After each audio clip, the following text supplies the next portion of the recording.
আসসালামু আলাইকুম প্রিয় শিক্ষার্থীবৃন্দু। তো তোমরা যারা বুয়েট শিক্ষার্থী রয়েছে, তো তোমাদের যে ভর্তি আবেদন, তো এরপরে কিন্তু তোমরা যারা যোগ্য হিসেবে বিবেচিত হয়েছে, তো তোমাদের যে ভর্তির ফি, তো সেটি কিন্তু আজ থেকে শুরু হয়েছে। তো সেই বিষয়ে কিন্তু একটি নোটিশ প্রকাশ করা হয়েছে। তো সেই নোটিশটি প্রকাশ করা হয়েছে দ্য ডেইলি ক্যাম্পাস। তো নোটিশে বলা হয়েছে বুয়েটের ভর্তির যোগ্য প্রার্থীদের ফি জমাদান শুরু, প্রবেশপত্র ডাউনলোড কবে, তো সেই বিষয়ে বিস্তারিত আলোচনা করব। তো ভিডিওটি স্কিপ না করে সম্পূর্ণ দেখতে থাকো। তো নোটিশটি প্রকাশ করা হয়েছে 29শে ডিসেম্বর 2024 সকাল 11টা 7 মিনিটে। তো বাংলাদেশ প্রকৌশল বিশ্ববিদ্যালয় বুয়েট 2024-25 শিক্ষাবর্ষে স্নাতক শ্রেণীতে ভর্তি প্রাক নির্বাচনী পরীক্ষায় অংশগ্রহণ নেওয়ার জন্য যোগ্য প্রার্থীদের ফি জমাদান রবিবার 29শে ডিসেম্বর শুরু হয়েছে। বেলা 11টা থেকে এই ফি জমা দেওয়া যাচ্ছে বলে জানা গেছে।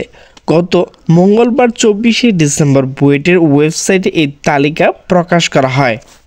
এবার প্রাক নির্বাচনী পরীক্ষা অংশগ্রহণ নেওয়ার জন্য যোগ্য প্রার্থী হয়েছে 24,205 জন শিক্ষার্থী।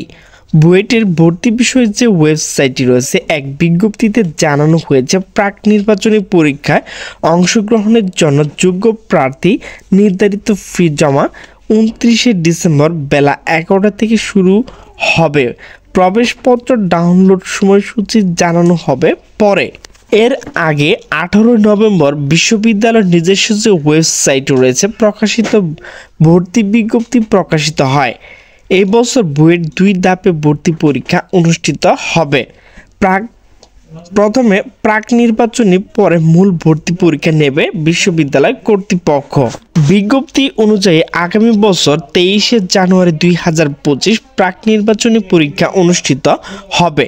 এতে মেধাভিত্তিক নির্বাচিত শিক্ষার্থীদের মূল ভর্তি পরীক্ষা অংশ নেওয়ার সুযোগ দেওয়া হবে। আগামী বছর 13 ফেব্রুয়ারি মূল ভর্তি পরীক্ষা অনুষ্ঠিত হবে। তো প্রিয় শিক্ষার্থীবৃন্দু, তোমরা যারা বুয়েটে ভর্তির যোগ্য হিসেবে বিবেচিত হয়েছে, তো তোমরা কিন্তু তোমাদের যে ভর্তি ফি সেটি অতি তাড়াতাড়ি দিয়ে দেবে। তো সকলে সুস্থ থাকবে, ভালো থাকবে। আল্লাহ হাফেজ।